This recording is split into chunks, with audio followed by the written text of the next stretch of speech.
Assalamualaikum and welcome to Titli's Busy Kitchen with me, Titli. I have some apple trees in my garden and every year they give me about 50 to 60 kilograms of apples, which is a problem because it's quite hard to know what to do with so many apples each year. So I'm always on the lookout for culinary based solutions to this problem. And here's a solutionette I found for this year. So we'll start at the beginning. And that's a very good place to start. I've got 2 kilograms of apples here. Any variety your little heart desires is fine by me. I'm then going to chop them up. Pips, core the lot. Don't worry about that. And in no time at all, you've got a bowl of chopped apples. Put the apples into a large pan. Add enough water to just cover the apples. About 2 litres for 2 kilograms. Then bring to the boil. Once it comes to the boil, let it simmer gently for about half an hour or until the apples all turn into mush.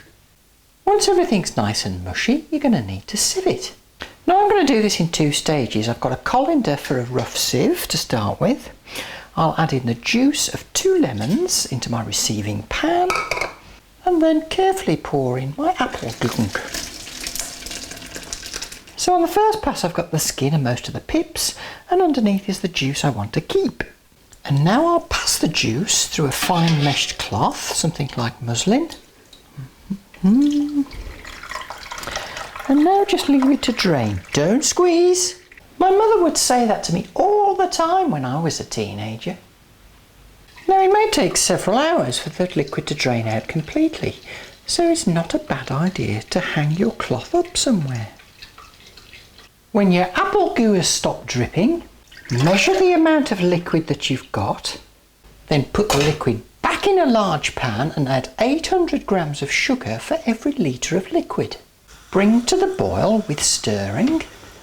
When it comes to the boil, skim off any scum. Skim the scum, skim the scum, skim the scum, skim the scum. Now we'll continue to cook with frequent stirring for at least 20 minutes. Now after a while it'll go frothy like this, and if you're using a candy thermometer the temperature should be around 105 degrees C or 220 degrees Fahrenheit. If you haven't got a candy thermometer,